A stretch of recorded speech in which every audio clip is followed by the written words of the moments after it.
The capital நண்பர்களுக்கு வணக்கம். நான் உங்கள் நிரஞ்சன். நாம இன்னைக்கு பேச போற விஷயம் சும்மா நெருப்பு மாதிரி ஆந்திராவிலையும் தமிழ்நாட்டிலையும் பத்திக்கிட்டு எரிஞ்சுக்கிட்டு இருக்கக்கூடிய விஷயம் தான்.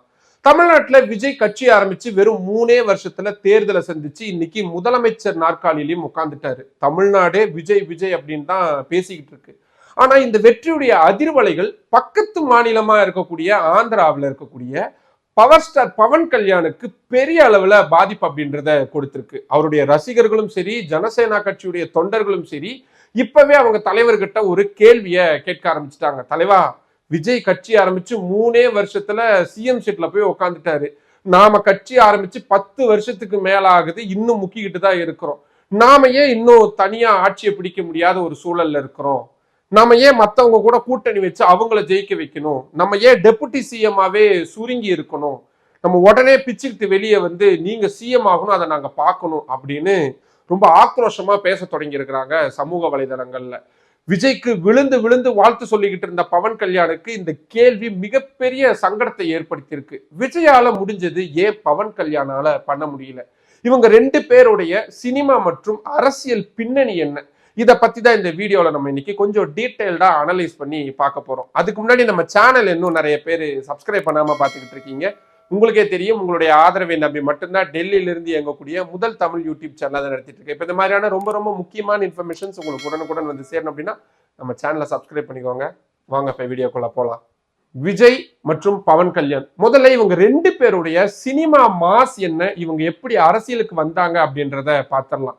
தமிழ்நாட்டுல ரஜினி கமலுக்கு அப்புறமா பாக்ஸ் ஆபீஸ மிரட்டுற ஒரு உச்சக்கட்ட மாஸ் ஹீரோவா இருந்தவர் விஜய் அவர்கள். அவருடைய படங்கள் எல்லாமே 400 கோடி 500 கோடின்னு கலெக்ஷன் அள்ளி தள்ளும். ஏன்னா அவருடைய ரசிகர் பட்டாளம் அப்படின்றது அப்படியானதா இருந்தது. பல வருஷங்களா அந்த ரசிகர் அந்த கூட்டத்தை வந்து அவரு தன்னுடைய கைக்குள்ளேயே வச்சிருந்தாரு. கிட்டத்தட்ட ஆந்திராவிலையும் இதே மாதிரிதான் பவன் கல்யாண். சிரஞ்சீவியுடைய தம்பியா சினிமாவுக்குள்ள வந்தாலும் கூட பவர் ஸ்டார் அப்படின்னு தனக்குன்னு ஒரு சாம்ராஜ்யத்தையே உருவாக்குனார் அவரு. இவருடைய படங்களுடைய ரிலீஸ் அன்னைக்கு ஆந்திரா தெலங்கானா வந்து சும்மா திருவிழா மாதிரி இருக்கும். நம்ம ஊர் ரஜினி படங்கள் எப்படி அப்படியே தகன்னு இருக்குமோ அதே மாதிரிதான் பவன் கல்யாணுடைய ரிலீஸ் அன்னைக்கு சும்மா பட்டைய கிளப்பும். ஆனா இவங்க 2 பேரும் அரசியலுக்கு வந்த அந்த டைமிங் இருக்கு பாருங்க, அங்கதான் மிகப்பெரிய வித்தியாசம் அப்படின்றதே இருக்கு.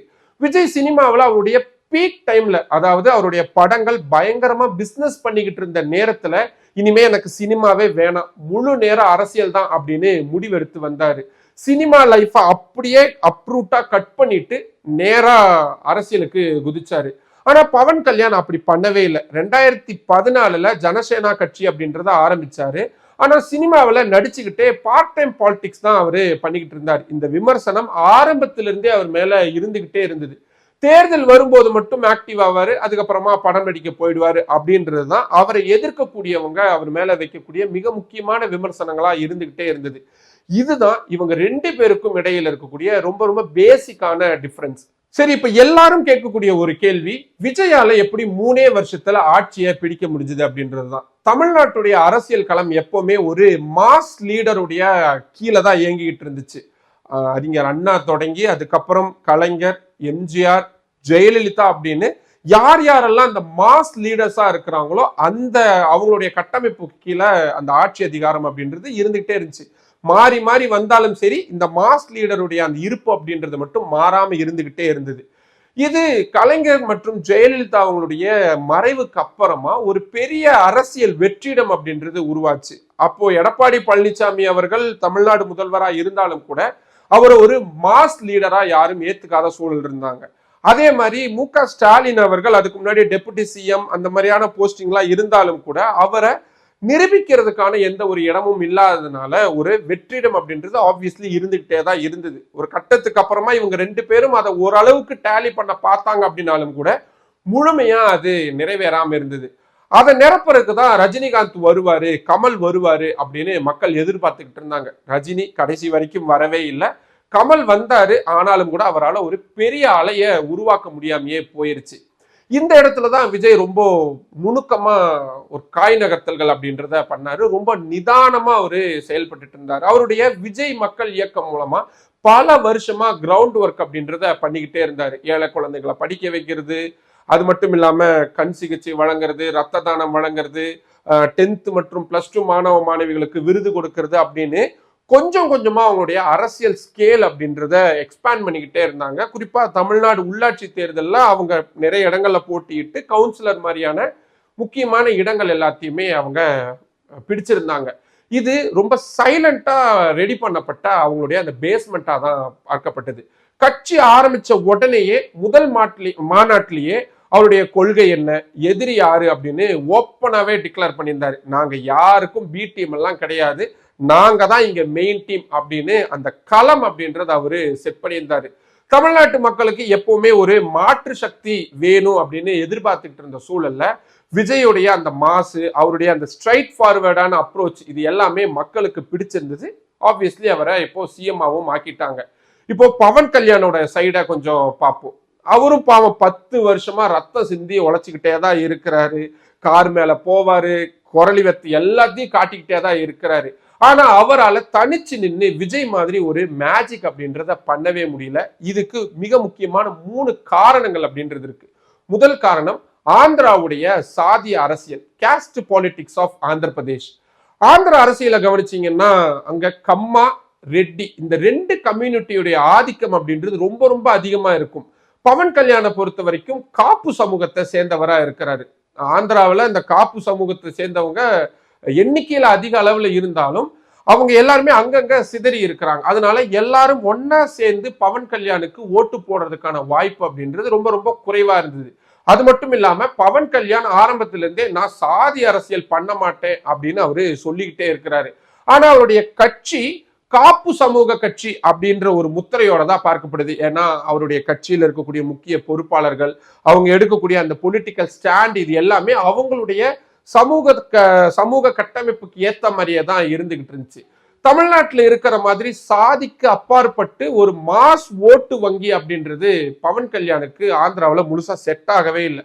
ஏன்னா தமிழ்நாட்டில் விஜய் அவர்களுக்கு வாக்களித்தவங்க ஜாதி பார்த்தோ மதம் பார்த்தோ வாக்களிக்கல அப்படின்றது தான் நிதர்சனமான உண்மை. இதை யாரும் மறுக்கிறதுக்கும் கிடையாது. முக்கியமா பணம் கொடுத்தாலும் கூட விஜய் அவர்களுக்கு ஓட்டு போட்டது தான் அதிகமா இருந்தது. இதுக்கு நிறைய காரணங்கள் இருந்தாலும் கூட அந்த மாதிரியான ஒரு ரீசன் அப்படின்றது பவன் கல்யாணுக்கு ஆந்திராவில் செட் ஆகாமையே இருந்தது. 2வது மிக முக்கியமான காரணம் ஆளுமை மிக்க தலைவர்கள். நம்ம ஏற்கனவே பார்த்தோம், தமிழ்நாட்டில் ஒரு வெற்றிடம் அப்படின்றது, அந்த மாஸ் லீடருக்கான வெற்றிடம் அப்படின்றது இருந்துகிட்டே இருந்துச்சு. ஆனா ஆந்திராவில் அப்படி கிடையாது. அங்க ஆல்ரெடி ஒய்எஸ் ஜெகன்மோகன் ரெட்டி மிகப்பெரிய சக்தியாகவும் ஆளும் கட்சியாகவும் இருந்துகிட்டே இருந்தார். இன்னொரு பக்கம் பல காலமா அரசியல்ல ஊறி திளைச்சு போன பழம் தின்னு கொட்டை போட்டவர்னு கூட சொல்லலாமே, சந்திரபாபு நாயுடு அங்க இருக்கிறாரு. இவங்க 2 பேருக்கும் இடையில தான் பவன் கல்யாண் ஒரு 3வது ஆல்டர்னேட்டிவ் ஃபோர்ஸா வர வேண்டிய ஒரு சூழல் இருந்தது. ஆனா அப்படியான ஒரு ஆல்டர்னேட்டிவ் ஃபோர்ஸா அவரால் தனியா நிக்கவே முடியல. இது 2வது காரணம். 3வது காரணம் அங்க இருக்கக்கூடிய கூட்டணி அரசியல் பலவீனம். 2014 கட்சி ஆரம்பிச்ச பவன் அப்பவே எலெக்ஷன்ல நின்று போட்டி போட்டுக்கணும். ஆனா அதை பண்ணாம டிடிபிக்கும் பாஜக கூட்டணிக்கும் சப்போர்ட் அப்படின்றத அனௌன்ஸ் பண்ணாரு. ஃபர்ஸ்ட் எலெக்ஷன்ல அவர் பண்ண அந்த பிளண்டர் மிஸ்டேக் அப்படின்றது கண்டினியூ ஆயிட்டே இருந்துச்சு. 2019 அட போதியா இவங்கெல்லாம் இருக்கட்டும், நான் தனியா நிக்கிறேன் அப்படின்னு தனியா நின்னாரு. படுதோல்வி அப்படின்றத தான் சந்திச்சிருந்தாரு. 2024 மறுபடியும் தேர்தல் வந்தப்போ வேற வழியே இல்லை அவருக்கு. சந்திரபாபு நாயுடு மற்றும் பிஜேபி கூட்டணிக்கு ஆதரவு தெரிவிச்சாரு. கூட்டணியிலும் போய் சேர்ந்தாரு. அதனாலதான் அவர் இப்போ டெபுட்டி சிஎம்மாவும் அங்க இருந்துகிட்டு இருக்கிறாரு. பவன் கல்யாண் தனியா நின்று இருந்தா ஜெயிச்சிருக்கலாமா தோத்திருக்கலாமா அப்படின்றதெல்லாம் வேற விமர்சனம். ஆனா அவரு இப்படி கூட்டணி கூட நின்று இப்ப டெபுட்டி சிஎம் ஆயிட்டாரு அப்படின்றதுனால அவரால் இனி தனித்து நின்று முதல்வராக முடியாது அப்படின்றதான் இருக்கக்கூடிய நிதர்சனமான உண்மை. அதனால அவருடைய ரசிகர்களுக்கும் சரி தொண்டர்களுக்கும் சரி 10 வருஷமா தன்னுடைய தலைவன் போய் அந்த சிஎம் சீட்ல உட்காந்துருவான் அப்படின்றது கனவாவே இருந்துகிட்டு இருக்கு. இப்ப விஷயம் என்னன்னா, விஜய் கட்சி ஆரம்பிச்ச புதுசுல பவன் கல்யாணுக்கு பயங்கரமா சப்போர்ட் பண்ணி பேசிக்கிட்டே இருந்தார். விஜய் என் தம்பி மாதிரி, அவரோட மாநாட்டெல்லாம் பார்த்தேன், ரொம்ப சந்தோஷமா இருக்கு, கூட்டம் என்னமா வருது, நிச்சயமா இதெல்லாம் ஓட்டா மாறும் அப்படின்னு பேட்டிகளை கொடுத்து தள்ளினாரு.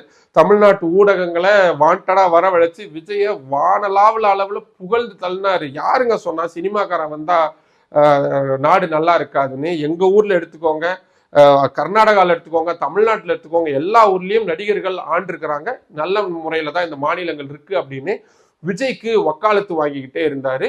இன்னும் சொல்ல போனா விஜயும் கூட பவன் கல்யாண தன்னுடைய ரோல் மாடல் அப்படின்னு சில இடங்கள்ல மறைமுகமாகவும் குறிப்பிட்டிருக்கிறாரு. ஆனா இப்போ இந்த நிலைமை அப்படின்றது தலைகீழா மாறிடுச்சு. தமிழ்நாட்டுல விஜய் ஜெயிச்ச உடனேயே ஆந்திராவில் இருக்கக்கூடிய சோசியல் மீடியால ஜனசேனா கட்சி தொண்டர்களும் சரி அவருடைய ரசிகர்களும் சரி கொதிக்க ஆரம்பிச்சுட்டாங்க. அவங்க என்ன சொல்றாங்கன்னா, தலைவா நீ ஏகப்பட்ட தியாகம் பண்ணிட்ட, சந்திரபாபு நாயுடு ஜெயிக்கிறதுக்காக உன்னோட சீட்டுகள் எல்லாம் விட்டு கொடுத்துட்ட, ஜெகன்மோகன் ரெட்டியை வீழ்த்தணும் அப்படின்ற ஒரே காரணத்துக்காக உன்னுடைய சிஎம் ஆசை அப்படின்றதையும் தள்ளி வச்சிருக்கிற, போய் கூட்டணியிலையும் விழுந்துட்ட. ஆனா போதும், விஜய பாரு, அங்க யாரு கூடயும் அவரு கூட்டணி வைக்கல. திராவிட கட்சிகள் 2 பலம் பொருந்திய கட்சிகளுக்கு எதிராகவும் காங்கிரஸ் பிஜேபின்னு 2 தேசிய கட்சிகளையும் எதிர்த்து ஒத்தையா நின்று அவரு சிஎம் சீட்டை அடிச்சு தூக்கி இருக்கிறாரு. அதையே உன்னால பண்ண முடியல, உங்ககிட்ட ஏன் அந்த தைரியம் இல்லாம போச்சு, இந்த துணிச்சலான முடிவை உன்னால ஏன் எடுக்க முடியாம போச்சு அப்படின்னு அவர் மேல கடுமையான கேள்வி கணைகளை தொடுத்துக்கிட்டே இருக்கிறாங்க. இது பவன் கல்யாணுக்கு ஆந்திர அரசியல்ல ஒரு பெரிய பிரஷரை உருவாக்கி இருக்கு அப்படின்னு தான் நம்ம பதிவு பண்ண வேண்டியதா இருக்கு. இப்போ அவரால் இப்ப இருக்கக்கூடிய பிஜேபி டிடிபி கூட்டணியை விட்டு வெளியும் வர முடியாது. வெளியே வந்தாருன்னா அவருடைய அந்த டெபுட்டி சிஎம் அப்படின்றது போயிடும். அது மட்டும் இல்லாம முதலமைச்சராகவும் ஆக முடியாது. ஏன்னா அவ்வளவு பெரிய பேஸ் அப்படின்றது கிடையாது அவர்கிட்ட. இனி உருவாக்குறதும் ரொம்ப சிரமமான விஷயமா இருக்கும். எல்லாத்தையும் ஸ்கிராச்ல இருந்து ஆரம்பிக்கணும் அவரு.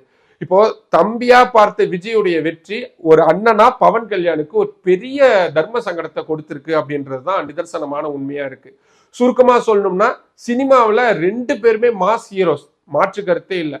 ஆனா அரசியலை பொறுத்த வரைக்கும் விஜய் எடுத்த அந்த ஒரு பெரிய ரிஸ்க் இருக்குல்ல, எனக்கு சினிமா வேணா அரசியல் மட்டும்தான் அப்படின்னு அவர் எடுத்த அந்த ஒரு பெரிய ரிஸ்க் அப்படின்றது வேற லெவல்ல அவருக்கு மக்கள் மத்தியில ஒரு பார்வையை அவர் மேல கொடுத்தது. ஒண்ணு ஆட்சி கட்டில், இல்லாட்டி மக்களோட களம்னு அவரு ரொம்ப ஸ்ட்ரைட் ஃபார்வர்டா இருந்தாரு. ஆனா அந்த மாதிரி இல்லாம பவன் கல்யாண் ஒரு சூழ்நிலை கைதியா கூட்டணி அரசியலுக்குள்ள போய் சிக்கிக்கிட்டாரு. இனி அதுல இருந்து அவர் எப்படி மீண்டு வருவாரு, பாஜக கூட கூட்டணி வச்சவங்களுடைய நிலைமையெல்லாம் என்ன இருக்கு அப்படின்றத நம்ம பார்த்துட்டு தான் இருக்கிறோம். அதிமுக தொடங்கி சிவசேனா தொடங்கி எத்தனையோ கட்சிகள் இப்படி இருக்கு. ஒருவேளை பவன் கல்யாண் இப்படி தனியா வராரு அப்படின்னு நினைச்சா அதை பாஜக விடுவாங்களா, இல்ல பவன் கல்யாண் வெளியே போய் பாஜக கூட கூட்டணி சேர்ந்து ஆந்திராவில் ஆட்சியை பிடிச்சிடலாம் அப்படின்னு பார்த்தா ஏற்கனவே அங்க 2 பழந்தின்ன கொட்டை போட்டவங்க இருக்கிறாங்க. ஜெகன்மோகன் ரெட்டி ஆகட்டும், சந்திரபாபு நாயுடு ஆகட்டும், அவங்க இதை விட்டு வைப்பாங்களா இப்படின்னு ஏகப்பட்ட விஷயம் இருக்கு. ஆனா விஜயோடைய தமிழ்நாடு வெற்றி அப்படின்றது ஆந்திராவில் பவன் கல்யாணுடைய அரசியல் வியூகத்தை மாத்துறதுக்கான ஒரு கட்டாயத்தை ஏற்படுத்தி இருக்கு. ஸோ வரக்கூடிய காலகட்டங்கள்ல இன்னைக்கு இல்லைனாலும் இன்னும் ஒரு 2 வருஷம் கழிச்சோ 3 வருஷம் கழிச்சோ நான் தான் சிஎம் கேண்டிடேட் அப்படின்னு தனியா ஒரு களம் அமைக்கிறதுக்கான ஒரு அழுத்தத்தை அவருடைய தொண்டர்களே அவருக்கு கொடுக்க ஆரம்பிச்சிருக்கிறாங்க. ஸோ ஆப்வியஸ்லி ஒரு பெரிய மாற்றம் அப்படின்றது ஆந்திராவிலையும் நடக்க போகுது. பார்ப்போம் அது எவ்வளவு சீக்கிரம் நடக்குது இல்லை தாமதமாகுதா அப்படின்னு. ஒட்டுமொத்தமா நீங்க என்ன நினைக்கிறீங்க? இந்த ஒப்பீடு அப்படின்றது கரெக்டா இருக்கா? பவன் கல்யாண் கூட விஜய் அவர்களை ஒப்பிடும் பொழுது 2 பேருக்கு இருக்கக்கூடிய பிளஸ் அண்ட் மைனஸ் உங்களுக்கு எதுவா தோணுது? உங்களுக்கு எது தோணுனாலும் அதை கீழே கமெண்ட் பாக்ஸ்ல சொல்லுங்க. மற்றும் ஒரு வீடியோவில் சந்திக்கலாம். நன்றி. நம்மளோட த கேபிட்டல் சேனல்ல இன்னும் நிறைய பேர் சப்ஸ்கிரைப் பண்ணாம பார்த்துட்டு இருக்கீங்க. உங்களுக்கே தெரியும், உங்களுடைய ஆதரவை நம்பி மட்டும்தான் டெல்லியில இருந்து இயங்கக்கூடிய முதல் தமிழ் யூடியூப் சேனலா அதை நடத்திட்டு இருக்கேன். இப்போ இந்த மாதிரியான ரொம்ப ரொம்ப முக்கியமான இன்ஃபர்மேஷன்ஸ் உங்களுக்கு உடனுக்குடன் சேரணும் அப்படின்னா நம்ம சேனலை சப்ஸ்கிரைப் பண்ணிக்கோங்க. நம்ம வீடியோஸை நிறைய பேர் கொண்டு போய் சேருங்க, லைக் பண்ணுங்க, கமெண்ட் பண்ணுங்க. உங்களுடைய ஆதரவை அதிக அளவில் தாருங்கள். நன்றி.